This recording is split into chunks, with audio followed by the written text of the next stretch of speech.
ইসলামী ছাত্র শিবির জিন্দাবাদ জিন্দাবাদ। এই মুহূর্তে দরকার এই সংস্কার সংস্কার, এই মুহূর্তে দরকার।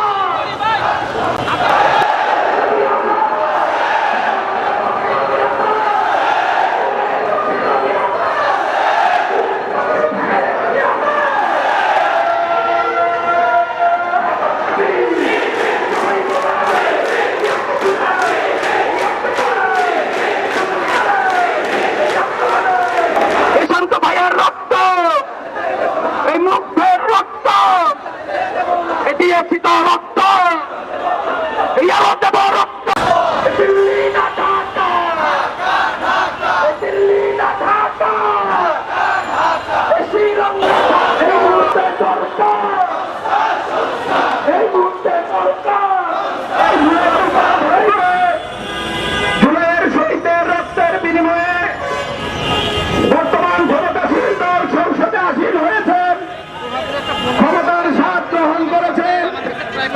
আজকে সংসদে আসীন হয়ে তারাই জুলাইকে বিদ্যাঙ্গুলি দেখানোর চেষ্টা করছেন। সেই জুলাইয়ের শহীদরা রাজপথে তাজা রক্ত ঢেলে দিয়েছিল বলেই আজকে আপনারা প্রধানমন্ত্রী আসন গ্রহণ করতে পেরেছেন। 31 দফার প্রথম দফাটি ছিল সংবিধান সংস্কার নিয়ে, অথচ তারা সংবিধান সংস্কারের বিষয়ে তারা কোনো কথাই বলছে না।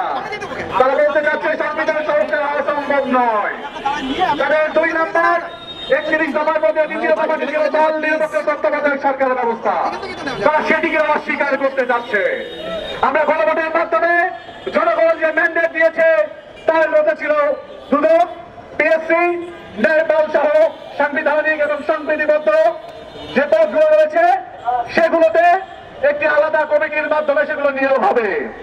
অথচ তারা সেগুলোকে অগ্রাহ্য করে তারা চাচ্ছে প্রধানমন্ত্রীর হাতেই সকল ক্ষমতা ন্যস্ত করতে।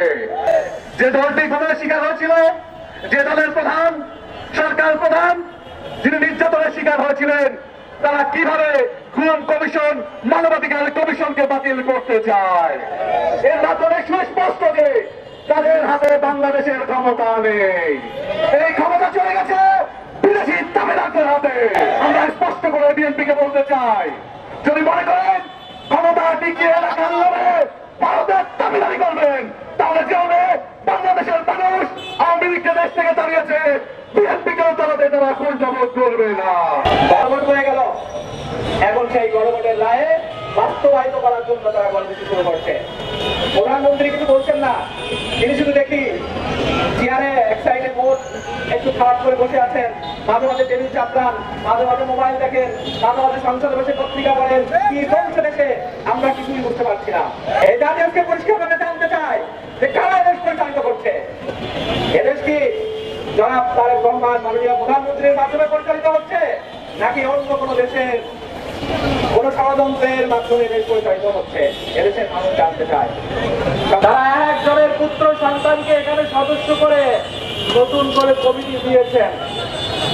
আগামী দিন প্রত্যেকটা সাংবিধানিক যে প্রতিষ্ঠান আছে তারা এভাবে করে তারা নিজেদেরকে পরিবারতন্ত্র বাস্তবায়ন করতে চায়। আজকে আমরা লক্ষ্য করলাম সোশ্যাল মিডিয়ার মাধ্যমে ঢাকা বিশ্ববিদ্যালয়ের একজন মেধাবী ছাত্র এই গণভোটের রায় বাস্তবায়ন করার জন্য অবসরে বসে গেছে। এদেশের প্রত্যেকটা বিশ্ববিদ্যালয় কলেজে আবারও এদেশের ছাত্ররা অবসরে বসে যাবে, তারপরেও এদেশের গণভোট বাস্তবায়িত হবে ইনশাআল্লাহ। যারা এরকম গাদ্দারি করছে, আপনারা ক্ষমতায় বসেছেন কিন্তু ক্ষমতায় টিকতে থাকতে পারবেন না। সংসদে বসে কিছু সংসদ নেতা যারা ছাত্র জনতার রক্তের উপর দিয়ে সংসদে গিয়েছে, তারা ছাত্র জনতার বক্তব্যের বিপরীতে বক্তব্য নিচ্ছে।